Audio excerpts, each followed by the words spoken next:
یعنی یہ اسی سال میں چند دن پہلے ان کی وفات ہوئی. اللہ تعالیٰ ان کی مغفرت فرمائے، انہیں نیک کاموں کا اجر عطا فرمائے اور ان کی غلطیوں سے درگزر فرمائے، آمین. آلموسٹ 92 سال ان کی عمر تھی، اور آپ دیکھ لیں آخری وقت تک وہ کتنے ایکٹیو تھے. ابھی کچھ چند ہفتوں سے ذرا زیادہ ان کی طبیعت خراب تھی کورونا کی وجہ سے، ورنہ وہ آخری وقت تک بڑے ایکٹیو رہے ہیں. ان کی سب سے بڑی خوبی جو میں سمجھتا ہوں ان کی استقامت ہے. باقی تمام پولیٹیکل لیڈرز میں وقت کے ساتھ ساتھ کمپرومائز والا سلسلہ شروع ہو گیا، لیکن یہ وہ واحد لیڈر ہے کشمیر کا جس نے کبھی کمپرومائز نہیں کیا. اور ان کی جو پاکستان سے محبت ہے وہ اتنی زیادہ تھی کہ میں نہیں سمجھتا کہ پاکستان کے کسی پولیٹیکل لیڈر یا کسی ریاستی ادارے کے سربراہ کی پاکستان سے وہ محبت ہو جو سید علی گیلانی کی تھی رحمہ اللہ تعالی، جس کا پریکٹیکل ثبوت یہ ہے کہ کشمیر کے حوالے سے جو سب سے زیادہ اون کرتی ہے نا کمیونٹی پاکستان میں مسئلہ کشمیر کو، وہ ہماری فوج ہے، اسٹیبلشمنٹ. اور ظاہر ہے کہ وہ کسی حد تک جسٹیفائی بھی ہوتے ہیں، ظاہر ہے قربانیاں بھی فوج کو دینی پڑتی ہیں بارڈر کے اوپر، لیکن ہمارے انہی اداروں کے اندر بعض اوقات کمزوری ایمان کا شکار لوگ، میں منافقین تو نہیں کہتا، وہ ایک بہت بڑا فتویٰ ہو جائے گا، لیکن کمزوری ایمان کا شکار لوگ، دنیا پرست قسم کے لوگ بھی اوپر آ جاتے ہیں، جس کی نمائندہ مثال ہمارا سابقہ ڈکٹیٹر تھا پرویز مشرف. اور اس نے آ کر امریکہ اور یورپ کے دباؤ میں وہ سٹانس پاکستان کا جو کہ بانی پاکستان محمد علی جناح رحمہ اللہ کا تھا اس سے بھی پیچھے ہٹا، اور اس نے کہا جی ہم کسی تھرڈ سلوشن کی طرف جائیں گے، جبکہ پاکستان ایک اصولی موقف کے اوپر قائم تھا کہ جو اقوام متحدہ کی UNO کی قراردادیں ہیں اس کے مطابق فیصلہ ہونا چاہیے، لیکن یہ اس سے بھی پیچھے ہٹا. اس وقت تک، اور میں یہ سمجھتا ہوں یہ بلیسنگ ان ڈسگائز ہوا، اس وقت تک انڈیا کی حکومتیں ہمیشہ سید علی گیلانی کو پاکستانی فوج کا پٹھو سمجھتی تھیں، اور وہ یہ سمجھتی تھیں کہ وہ ان کی پش کرنے کے اوپر پاکستان سے اپنی محبت کا اظہار کرتے ہیں. اور آپ کو پتہ ہے ان کا تو نعرہ بڑا مشہور ہوا، ہم پاکستانی ہیں، پاکستان ہمارا ہے، یہ ان کا نعرہ تھا. اور انہوں نے وصیت کی تھی کہ میری لاش کو بھی پاکستانی پرچم میں دفنانا ہے. ان کی لاش کو بھی، میت کو پاکستانی پرچم میں لپیٹا گیا، پھر ان کے گھر والوں سے زبردستی اس قابض فوج نے میت چھین کے راتوں رات آپ کو پتہ دفنا بھی دی، کیونکہ اوپن گیدرنگ ہوتی تو لاکھوں کا مجمع وہاں پہ جمع ہو جاتا. اس چیز سے بچنے کے لیے انہوں نے، اب تو میں کل خبریں سن رہا تھا ان کے گھر والوں کے اوپر بھی FIR کی ہے. ظاہر ہے ان چیزوں، ان تکلیفوں سے تو پھر گزرنا پڑتا ہے. تو اس وقت تک لوگ یہ سمجھتے تھے کہ یہ پاکستانی فوج کے کہنے پہ یہ سب کچھ کر رہے ہیں، لیکن وہ ٹیسٹ تھا کہ جب پرویز مشرف، پاکستانی فوج، پاکستان کے پولیٹیکل لیڈرز، پاکستان کے جو ریاستی ادارے اور پاکستانی عوام کا جو مشترکہ موقف پچھلے آلموسٹ آپ سمجھ لیں اس وقت تک تو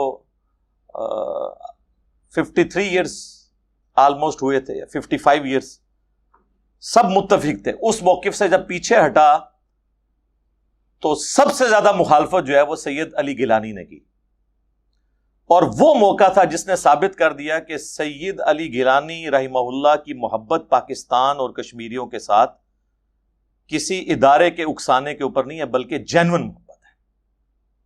اور انہوں نے بے عزت کر کے اس ڈکٹیٹر کو، جب اس وقت یہ آپ سمجھ لیں فرعون وقت تھا مشرف، بے عزت کر کے، اس کی بے عزتی کر کے انہوں نے اسے نکالا تھا وہاں سے کہ میرے ساتھ بات بھی نہیں کرنی اس موقف کے اوپر، کہ پاکستان اپنے جو سٹانس جو بانی پاکستان کا تھا اس سے پیچھے ہٹے. اس دن یعنی ان لوگوں کو بھی سمجھ آ گئی کہ وہ کسی ایجنڈے کے اوپر کام نہیں کر رہے، بلکہ جینوئنلی وہ بلیو رکھتے ہیں کشمیر کی آزادی کے اوپر. یہ ان کا ایک چیک پوائنٹ تھا. تو اسی لیے آپ دیکھیں کہ ایسے پولیٹیکل لیڈرز پھر قوموں میں اپنی لیگیسی چھوڑ کے جاتے ہیں, زندہ رہتے ہیں. میٹرک تو انہوں نے وہیں انڈیا سے کیا تھا, پارٹیشن سے پہلے, ظاہر ہے 1929 کی پیدائش ہیں. پھر یہ لاہور میں اپنی کالج کی تعلیم انہوں نے مکمل کی, اور اسی دوران ان کا تعارف مولانا مودودی رحمہ اللہ تعالیٰ سے ہوا, اور وہ ان کی زندگی کا ٹرننگ پوائنٹ تھا. پوری زندگی انہوں نے اللہ اور اس کے رسول کے بعد اگر کسی شخصیت کے ساتھ عشق کیا ہے نا تو وہ مولانا مودودی ہیں. اور ان کے ساتھی کہتے ہیں ابھی تک مودودی صاحب کا ذکر ہو تو ان کی آنکھیں نم ہو جایا کرتی تھی, اتنی ان کو عقیدت تھی. ایک مودودی صاحب سے عقیدت کی وجہ سے ان کے اندر یہ ایک جذبہ تھا, انہیں خلافت و ملوکیت کلیئر تھی. خود 30 سے زیادہ کتابوں کے وہ مصنف بھی ہیں, ڈاکٹر اقبال کی شاعری پہ بھی انہوں نے کام کیا, پلس خود سید تھے, اور سید ہونے کی وجہ سے حسینی خون ہو تو حسینیت انسان کے اندر ویسے ہی آ جاتی ہے, جینز کے اندر. یہ کافی ساری چیزیں ان کے اندر جمع تھی جس کی وجہ سے ان کے اندر اتنی دلیری تھی, اور وہ اپنی اس دلیری کے اوپر آخری وقت تک قائم رہے. اور آپ دیکھیں کہ وقت گزرنے کے ساتھ ساتھ کئی پولیٹیکل جماعتوں کے اندر, لیڈرز کے اندر تھوڑا بہت کمپرومائز والا بیہیویئر آ گیا, لیکن یہ بندہ اپنی ضعیف العمری کے باوجود, بوڑھا اور کمزور ہونے کے باوجود, جس کا پتا بھی نکلا ہوا ہو, ایک گردہ بھی کام نہ کرتا ہو, اور کئی قسم کی بیماریاں ہوں, لیکن ان کی آپ تقریریں اس بڑھاپے میں بھی سنیں, جوانوں سے زیادہ جذبہ دلانے والی تقریریں تھیں. لہٰذا یہ جو ایمان ہے نا, اس کے لیے طاقت کا ہونا ضروری نہیں ہے, ایمان کی طاقت کا ہونا ضروری ہے. پھر ایک علی گیلانی جیسا کمزور شخص بھی جو ہے وہ راہ حق میں کبھی کمپرومائز کی روش اختیار نہیں کرتا, الحمدللہ. ہم ان کے لیے دعا گو ہیں کہ اللہ تعالیٰ ان کی قربانیوں کو اپنی بارگاہ میں قبول و منظور فرمائے. بہرحال بڑی خوشی ہوئی مجھے کہ پاکستان کے تمام پولیٹیکل لیڈرز نے, پاکستان کے آرمی چیف نے, اور باقی جتنے لوگ ہیں ڈومیننٹ, انہوں نے سید علی گیلانی کی وفات کے اوپر انہیں خراج تحسین پیش کیا, الحمدللہ. اور ان کے مرنے کے بعد کم از کم ان کی قربانیوں کو اس طریقے سے مانا گیا. ویسے زندگی میں بھی ان کو مانتے تھے, لیکن مرنے کے بعد جس طریقے سے ان کا تعارف ہمارے میڈیا میں سامنے آیا تو ہماری ینگ جنریشن کو پتہ چلا ہے کہ اس طرح کے قیمتی لوگ بھی دنیا میں موجود ہیں. آج کے دور میں بھی, میں کہتا ہوں یہ ماڈرن دور کے اندر چند جو بڑے پولیٹیکل لیڈرز ہیں نا آل اوور دا ورلڈ, ان میں سے ایک ان کی پرسنالٹی تھی. اپنی قوم کے لیے, اور وہ قوم کے لیے قومیت کی بنیاد پہ نہیں, وہ ہمیشہ یہی کہتے تھے پاکستان سے میری محبت اسلام کے رشتے پہ ہے, کشمیر کو میں پاکستان کا حصہ بنانے کا حامی ہوں اسلام کے رشتے میں. ان کے لیے پہلا فیکٹر اسلام تھا. اور ایک وہ بگوڑا ڈکٹیٹر جو کہتا تھا سب سے پہلے پاکستان, سب سے پہلے اسلام, اس کے بعد پھر پاکستان. تو اس وجہ سے وہ پھر محبت کرتے تھے, اور ظاہر ہے کہ یہی ایک کامن بانڈ ہو سکتا ہے مسلمانوں کے درمیان. ادروائز اگر سب سے پہلے آپ قومیت اور ملک کی بات کریں گے پھر تو انڈین مسلمز بھی کہیں گے کہ سب سے پہلے ہندوستان. تو مسلمانوں کے لیے کامن بانڈ اللہ اور اس کے محبوب عز و جل و صلی اللہ علیہ وآلہ وسلم کی نسبت ہے. بخاری اور مسلم دونوں میں حدیث ہے, اللہ کے محبوب صلی اللہ علیہ وآلہ وسلم نے فرمایا کہ تم آپس میں باہمی جو محبت ہے اس میں تمام مسلمانوں کو ایک جسم کی مانند پاؤ گے. جسم کے اگر ایک حصے میں تکلیف ہو تو پورا جسم اس کی تکلیف کو محسوس کرتا ہے. حتیٰ کہ مسلم شریف میں الفاظ موجود ہیں کہ اگر آنکھ میں تکلیف ہو نا تو پورا جسم رات کاٹ کے گزارتا ہے, حالانکہ آنکھ تو ایک جز ہے نا جسم کا. اس طریقے سے اگر مسلمان دنیا میں کہیں تکلیف میں ہو تو دوسرے مسلمان ان کے لیے اس درد کو محسوس کرتے ہیں. اور یہی درد ہم کشمیریوں کے لیے رکھتے ہیں, فلسطین کے مسلمانوں کے لیے, چائنا کے مظلومین کے لیے, افغانستان کے مظلومین کے لیے جن کو اب شکر الحمدللہ کچھ اس وقت صورتحال بہتر ہوئی ہے, شام کے مسلمانوں کے لیے, عراق کے مسلمانوں کے لیے, جہاں جہاں پہ بھی مسلمانوں پہ ظلم ہو رہا ہے ہم ان کے لیے جذبات رکھتے ہیں. اینڈ پہ ہم ان کے لیے دعا کر لیتے ہیں. بخاری اور مسلم دونوں میں حدیث ہے, نبی صلی اللہ علیہ وآلہ وسلم کو جب سیدنا ابو عامر رضی اللہ تعالیٰ عنہ کی وفات کی خبر پہنچی تو آپ علیہ السلام نے اپنے دونوں ہاتھوں کو یوں بلند کر کے حتیٰ کہ صحابہ کہتے ہیں کہ ہم نے آپ کے بغلوں کی سفیدی بھی دیکھ لی، کیونکہ جب آپ نے نیچے تہمت پہنی ہو اور اوپر چادر لی ہوئی ہو، نبی علیہ السلام کا عمومی لباس تہمت اور چادر تھا. کبھی کبھار آپ کرتا بھی استعمال فرماتے تھے، جبہ بھی استعمال کرتے تھے، لیکن عموماً آپ کا وہی لباس ہوتا تھا جو احرام والا لباس ہے. تو آپ نے اگر نیچے تہمت پہنی ہوئی ہو، اوپر یوں چادر لی ہو، اور پھر آپ یوں ہاتھ بلند کریں کہ اپنے چہرے سے بھی اوپر لے جائیں، تو پھر یہ بغلوں کی سفیدی ظاہر ہو جاتی ہے. تو نبی علیہ السلام نے ان کے لیے دعا کی کہ اے اللہ ابو عامر کو بخش دے اور قیامت کے دن اسے کثیر مخلوق پہ فضیلت عطا فرما. تو یہ حدیث بخاری اور مسلم دونوں میں موجود ہے. یہ اس بات کا ثبوت ہے کہ مرنے کے بعد آپ میت کے لیے دعا کریں. ایک تو وہ دعا ہے جو ہم جنازے کے اندر کرتے ہیں، بڑی مشہور دعا، سنن ابی داؤد کے اندر موجود ہے، ترمذی میں، ابن ماجہ میں، اللہم اغفر لحینا و میتنا، یہ والی دعا. اس میں بھی سارے کی سارے یعنی زندوں اور مردوں سب کے لیے دعا ہو جاتی ہے. تو میرا خیال ہے آج کا پروگرام ہم باقاعدہ طور پہ سٹارٹ کرنے سے پہلے ان کے لیے دعا کر لیتے ہیں.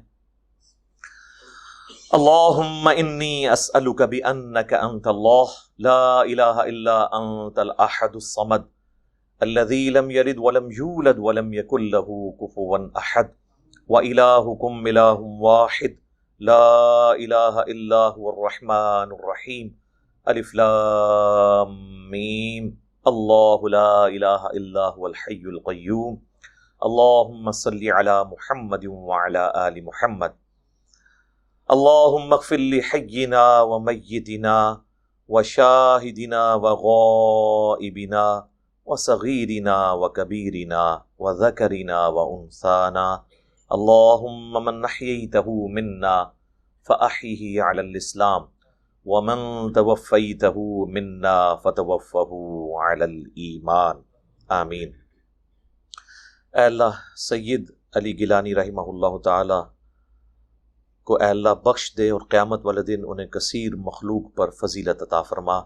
اے اللہ بحیثیت انسان ان سے جو غلطیاں اور کوتاہیاں ہوئیں ان سے درگزر فرما، ان کے نیک کاموں کا انہیں اجر عطا فرما. ان کے لواحقین کو خواہ رشتہ دار ہوں یا ان کے چاہنے والے، ان کو صبر اور اس صبر پر اجر عظیم عطا فرما. اے اللہ حاضرین کے بھی جو چھوٹے بڑے رشتہ دار فوت ہو چکے، آج تک جتنے بھی مسلمان فوت ہوئے، اے اللہ تمام کی مغفرت فرما. اے اللہ پوری دنیا میں جہاں کہیں بھی مسلمان کافروں کے خلاف برسر پیکار ہیں، اے اللہ ظلم کی چکی میں پس رہے ہیں، کشمیر کے مسلمان، چائنا کے مسلمان، افغانستان کے مسلمان، شام کے مسلمان، فلسطین کے مسلمان، عراق کے مسلمان، جہاں کہیں بھی اے اللہ تکلیف میں ہے، اے اللہ غیب سے ان کی عزت، آبرو، جان مال کی حفاظت فرما اور انہیں اس تکلیف سے جلد از جلد نجات عطا فرما. اے اللہ جن جن بھلائیوں کا سوال تیرے محبوب صلی اللہ علیہ وآلہ وسلم نے تجھ سے کیا، ہمارے حق میں، ہمارے ماں باپ کے حق میں، ہمارے بیوی بچوں کے حق میں، پوری امت کے حق میں قبول و منظور فرما. جن جن چیزوں کے شر سے تیرے محبوب صلی اللہ علیہ وآلہ وسلم نے تیری پناہ طلب کی، ہمیں، ہمارے ماں باپ کو، ہمارے بیوی بچوں کو ان چیزوں کے شر سے اپنی پناہ عطا فرما. اے اللہ ملک پاکستان کی خیر فرما، پورے عالم اسلام کی خیر فرما، عالم اسلام کو اندرونی اور بیرونی خطرات سے محفوظ فرما. اے اللہ جتنے مسلمان یہاں پہ موجود ہیں ان کی نیک دلی جائز دعائیں اپنی بارگاہ میں قبول منظور فرما. جتنے لوگ اس ویڈیو کی وساطت سے ان تک یہ پیغام پہنچے گا، اے اللہ ان کے دلوں میں بھی جو نیک اور جائز دعائیں ہیں اپنی بارگاہ میں قبول منظور فرما. سبحان ربک رب العزت عما یصفون وسلام علی المرسلین والحمد للہ رب العالمین وصلی اللہ علی النبی الکریم وعلی آلہ واصحابہ اجمعین الی یوم الدین. دروشی پڑھیں. اللہم صلی علی محمد وعلی آل محمد.